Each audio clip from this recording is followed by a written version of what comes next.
Here we go, almost halfway through the season. Things are getting crazy. Man, if you started Saquon Barkley last week, you were cooked. You probably took the L. And yet you started a guy like Quinshawn Judkins. He ate and left no crumbs. What are you talking about?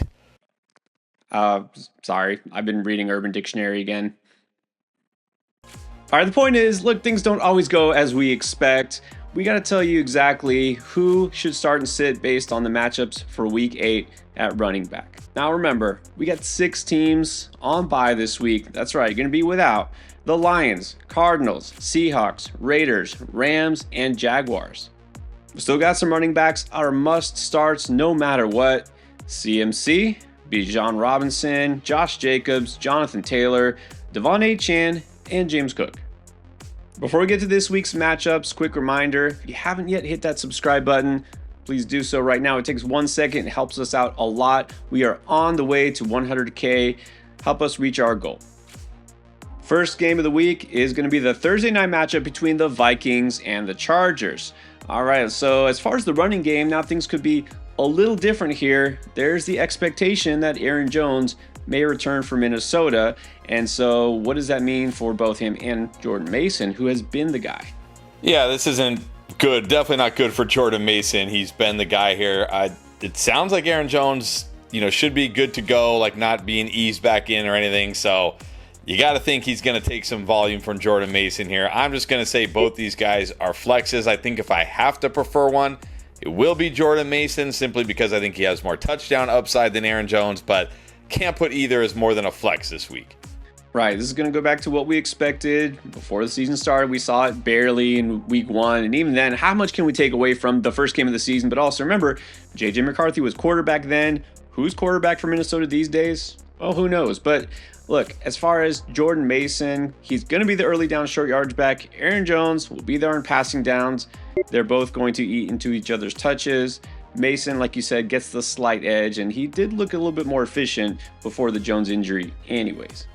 Now, as far as the Chargers, it's pretty clear now. It is Kamani Vidal, but it's not clear whether you should start Kamani Vidal. We have one great game that happened to come against the Dolphins, and then last week, fell back to earth. So what do you expect against the Vikings? I expect a better game for Kamani Vidal for 2 reasons. Number one, I don't think the Vikings are going to be blowing out the Chargers. I don't think Justin Herbert is going to attempt 48 passes again this week. But also, you look at it, 67% of his runs are outside zone runs. He averages 5.6 yards per carry on those runs. The Vikings are allowing 4.5 yards per carry on those outside zone runs versus only 3 yards per carry on those gap runs. I think this is a good spot for Vidal this week. Game script should be in his favor. I'm going to keep him in the solid tier, like lower end solid, but still solid. Yeah, he's going to fall somewhere in the middle between the last 2 games, right? He doesn't get to face the worst run defense in the NFL like Miami a couple of weeks ago, but also probably not getting blown out and, not able to run like last week. So for that, I'm just going to say a upside flex. Vidal does have some upside, of course, but I just don't know if I feel like against this Minnesota defense, he's going to be a guy I feel secure about at my RB2 spot. Now, Dolphins at the Falcons on Sunday. Got either starting running back on these teams. You're feeling good, especially Bijan, who might run for 500 yards against the Dolphins. Now, what about Tyler Algier, though? Look, I will just say this. In games where they are running ahead, he does have some value, and normally I wouldn't want to start a guy like Algier, but this is Bipocalypse Part 1.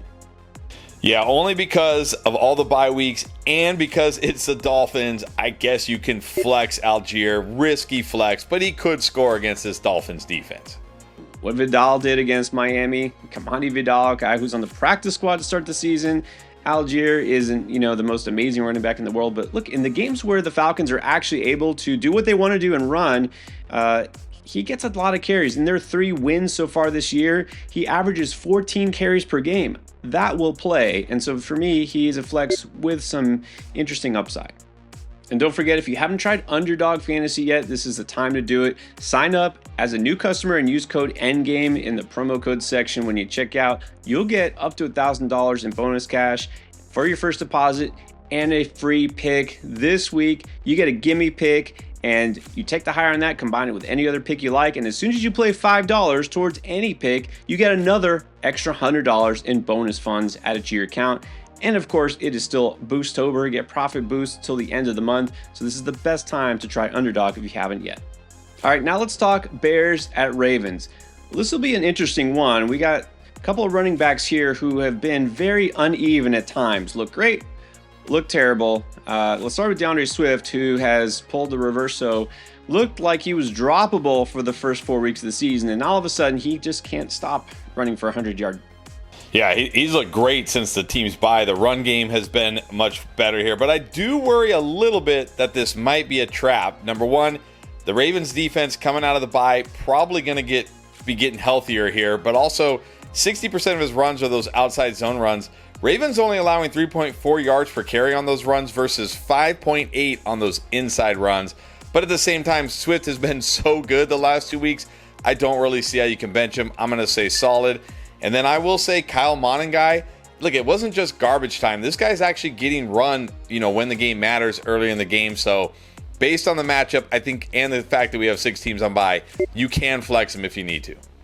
I'm glad you mentioned that. Monangai was on the waiver wire video because even though it feels weird to recommend a backup running back or, because you call him the 1B now, he is almost at a near even split with Swift. May not continue exactly that way, but they want to run the ball, and I'm sure they can run the ball against Baltimore's porous defense here. It's funny because you see these two defenses, and they're among the worst in the league, and you think this could be a big game for both sides in terms of passing the ball. I think both these teams want to run the ball, and so, yeah, Swift should be solid, and Monangai could be flexed, especially this week.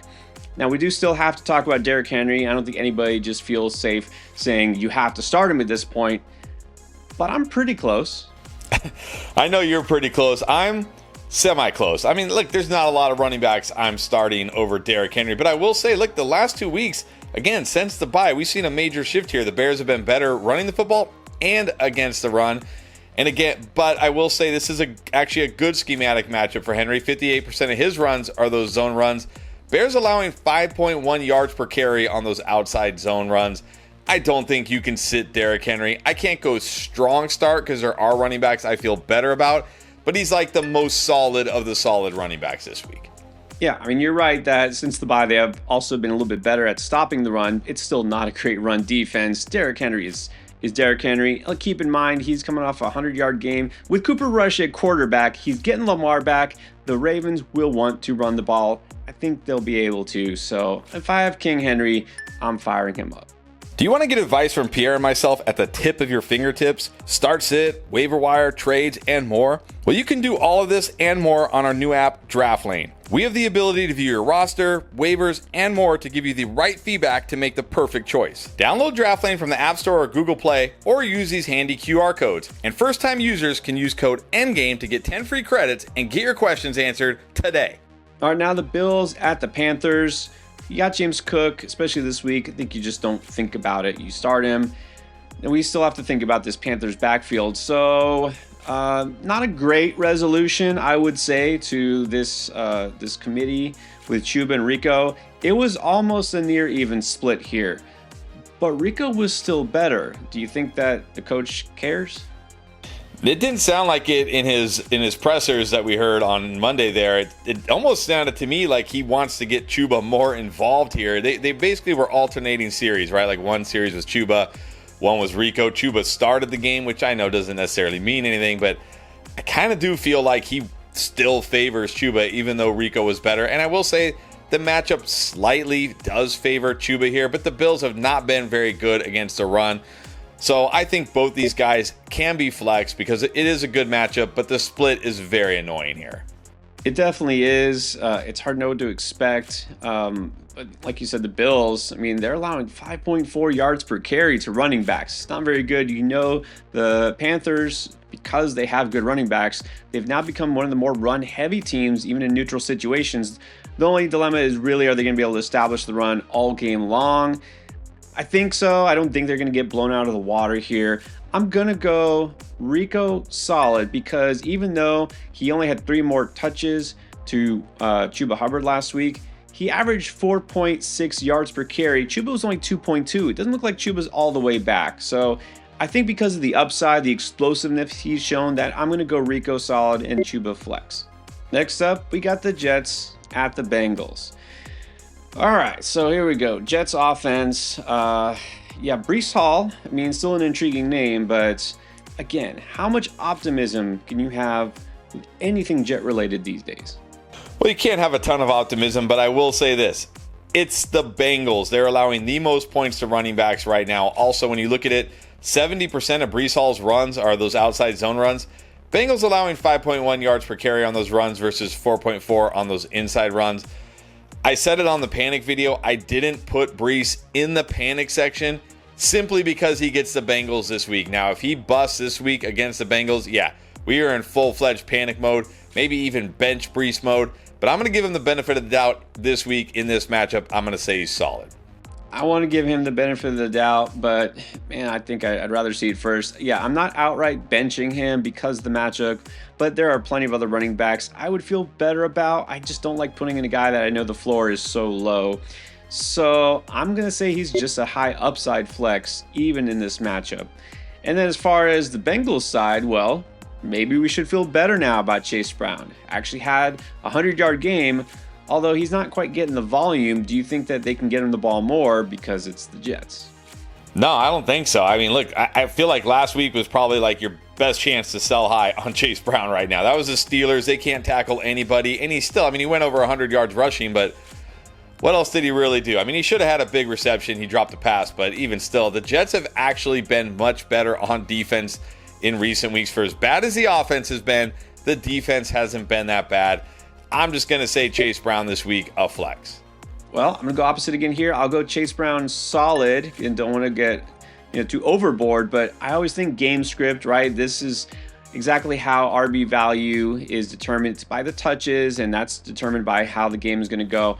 The Jets are just somehow getting worse, right? They're somehow going downhill. You think, how can it get worse? They're somehow topping themselves each and every week. The Bengals are looking better. They're putting up points. So at home, Cincinnati, I think they'll be able to actually give him double-digit carries this week. So the ceiling isn't sky high, but man, he showed some burst last week. And so I think he's a pretty decent option. All right, now we get the 49ers at the Texans. All right, CMC, I guess it's just your year. Keep it going, please. Nick Chubb, Woody Marks. Any interest in this backfield? They're at home, but that Niners defense did step up last week. Yeah, that's the thing. Despite all the injuries the 49ers defense has had, somehow these young guys just step up and are making plays. So this is not a smash matchup here by any stretch. And this is not a smash running game either. I will say Nick Chubb only because there's so many teams on bye. He's a risky flex. He could score here. Woody Marks, I just don't think there's enough here. I'm going to go with the narrative, the game script here. Do I expect the Texans to be running from ahead or behind?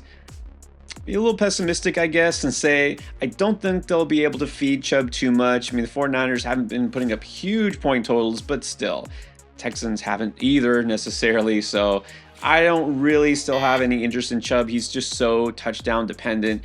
Woody Marks only is a flex option because if they fall behind, he has a floor as a pass catcher. Now we get the Browns taking on the Patriots. After last week, of course, everyone's going to say, how can you not start Quinshon Judkins? But we have to remember, that was the Dolphins. This is a different matchup. Not only was that the Dolphins, if you look at it, fantasy-wise, he was great. 3 touchdowns, you're going to be great in fantasy. But he really wasn't that great. He had that 146-yard run. But outside of that, he only had 24 carries for 40-something yards. He really wasn't that good last week. And you know Judkins been my guy this year. But, man, this isn't even a tier better defense. This is like 5 tiers better. We're talking about one of the best run defenses here. I know it's hard not to chase last week, and I'm not going to tell you to sit Quinshon Judkins, but I do worry that A, he's not going to be nearly as good, and B, he could get game scripted out here because somehow the Dolphins put up no fight last week. The Patriots probably going to do more than put up a fight, so I'm going to say Judkins still solid, but I honestly think he's risky solid. It's going to be hard to take him any lower than the solid tier this year because he is by far the workhorse, getting fed.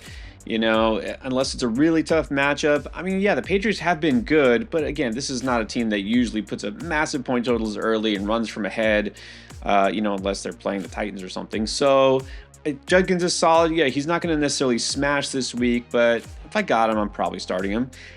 And then, well, Ramondre, I don't know if you could say he smashed, but he had his best game. Is he somehow just taking a stranglehold of this backfield? Oh, he definitely took a stranglehold of the backfield. I mean, Travion Henderson barely even played last week. That being said, I said, hey, it was a good matchup for Ramondre last week. This is not a good matchup. This is pretty much as bad as it could get for Ramondre. I'm not chasing that game last week. Again, you can flex him. It's risky, but I mean, we got 6 teams on bye, and he's getting the volume, but just understand, he might bust this week. Yeah, I mean, you identified last week that matchup against the Titans specifically was great for him. I think even the most casual fan knows Cleveland has the best run defense in the league here. This is the worst matchup possible. Only reason I think he's even a flex consideration is because so many teams are on bye. And now we got the rematch, the Giants at the Eagles. This time it's in Philly. So let's start with the star of the last game. That is Cam Skattebo. Still putting up numbers. And so can he do it again here? Well, I mean, I guess he can. He did it last time, right? 3 touchdowns in that game. But remember, that was in New York. Jalen Carter was out. The defense was banged up. The defense is getting healthier. Oh, and now Brandon Graham just came out of retirement. Not sure if he's going to play, but the defense is going to be much better this time, and they're in Philly.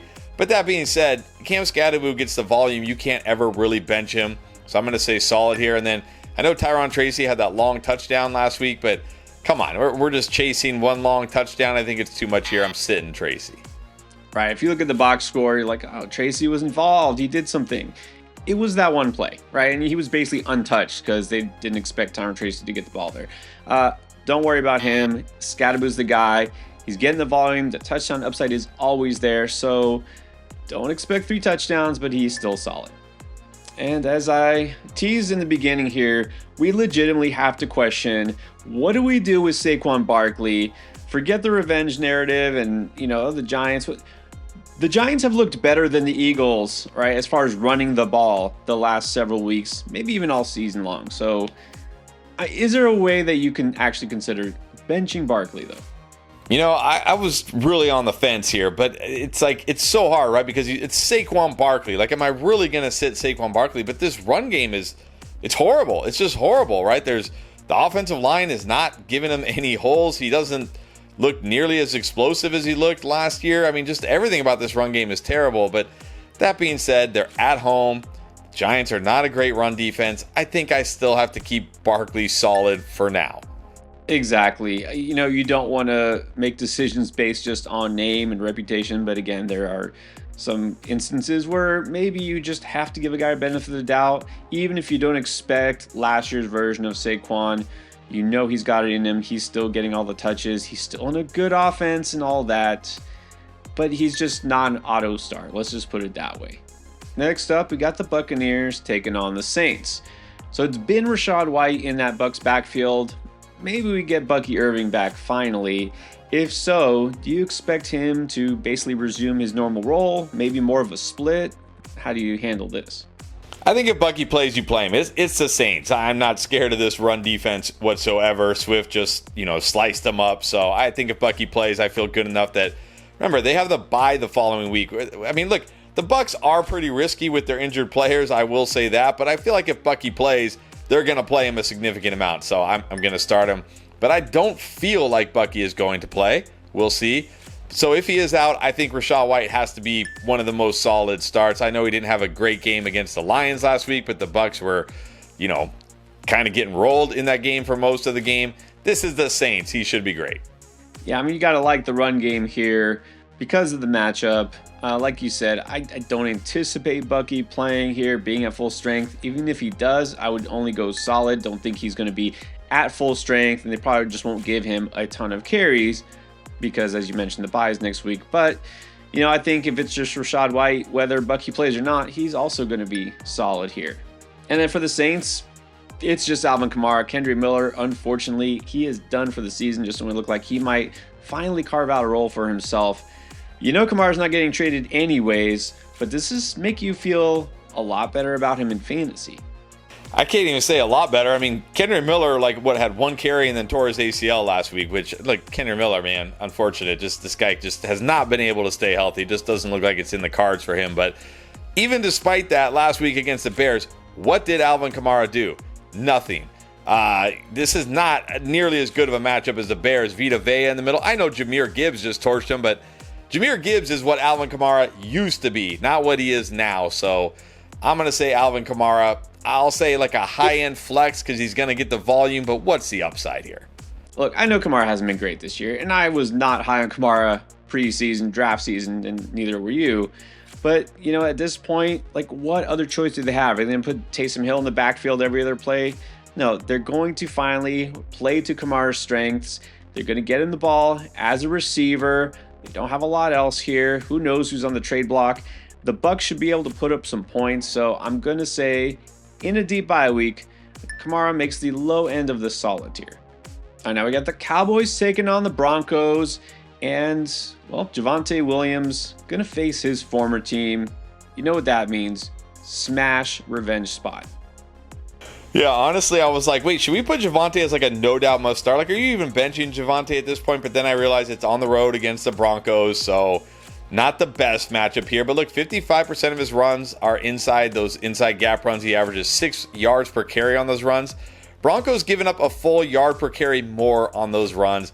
I cannot sit Javonte. He's got to be a strong start. Yeah, I mean, he'll be motivated, and he's been really good. But again, this is a really good defense, so gonna keep it real here. I think he's definitely a solid pick. More often than not, you're probably just starting Javonte anyways. I don't know that I expect him to have his best game, but yeah, I mean, he's still better than most running backs out there. Now, on the other hand, you got the Broncos' current running backs, J.K. Dobbins, R.J. Harvey. Dobbins has been good, not great lately, and Harvey is basically just barely sniffing the field. Yeah, I'm not chasing Harvey scores last week because for some reason Sean Payton refuses to run the ball in the goal or near the goal line lately. It's he just wants Bo Nix to throw touchdowns. I don't know what it is, but RJ Harvey 5 touches last week. Okay, one of them was a touchdown, but I'm not chasing that. Come on. J.K. Dobbins, yes. J.K. Dobbins himself has looked good. Again, the issue is why is this guy not getting goal line carries even though they're getting near the goal line? It's a good matchup this week against the Cowboys. They're at home. I think Dobbins solid this week. Yeah, let's just keep him at where he's been the last couple weeks. Good, not great. He's solid. The ceiling isn't sky high for reasons that you already outlined. Look, we were almost panicked about this entire Broncos offense until the fourth quarter of last week where they all of a sudden scored 33 points. But barely scoring against the Jets, hardly scoring against the Giants until they had to. They haven't been able to run from ahead, and it's the Cowboys offense, which is one of the best in the NFL. So I worry that Dobbins may not get as many touches as we'd like. So he's still solid, but I just am not doing backflips for him. Now we got part 2 of the Titans versus the Colts. This one will be pretty simple. If you got the Colts running back, his name is Jonathan Taylor, you start him. If you have a Tennessee Titans running back of any name, probably not. No chance here. Colts allowing the third fewest points to running backs. We're looking at a split backfield now in one of the worst offenses. No thank you. Yeah, and it is pretty much split here. Last week, Pollard 12 opportunities and Spears 9. That's just not going to cut it for a bad offense. Going against a team where they are going to be playing from behind, let's just face it, just no. Now we got Packers at Steelers. Josh Jacobs just continues to prove that whether he has a calf injury, the flu, whatever, he's still going to find a way to score a touchdown or two. You start Josh Jacobs. What do you do with Jaylen Warren, who looked really good last week in his return from an injury? Yeah, that was the Bengals. Remember I talked about Breece Hall here. Hey, let's give Breece Hall a shot because look what Jaylen Warren did against the Bengals last week. This is a higher class of defense. Not only that, Warren, 75% of his runs are outside zone runs. Packers only allowing 3.5 yards per carry on those runs. But he's a lead back here. He gets volume. He could catch passes, so you can flex him. Kenneth Gainwell, no way. Yeah, here we can put Warren back down to where he usually resides. It's the flex tier. He'll probably do more work as a receiver than a rusher in this game. We'll see if the Steelers can even keep pace. But a decent flex. Gainwell, no way. And then on Monday night, only one game. How about that? It is the Commanders at the Chiefs. Well, Bill has not exactly been doing it for you. Why? Like, why? He got the Bears last week. He's been in these smash spots. He's getting the lead role here. Like, when is Bill going to happen? I don't know. It's like, you've talked about this before in the past. Like, maybe some guys just aren't meant to be the guy. Because ever since he's become the guy, he's kind of turned into a pumpkin. And now he's got to go on the road against the Chiefs, probably with Marcus Mariota starting. And we saw Chris Rodriguez get a touch near the goal line and score a touchdown. I know it was late in the game, but still, like, I'm getting very nervous for Bill. Just a flex here. Yeah, I mean, you definitely have to worry about game script on the road in Arrowhead. Mariota, I really don't want to even put JCM in my lineup, but again, you may not have a better option this week, so barely a flex.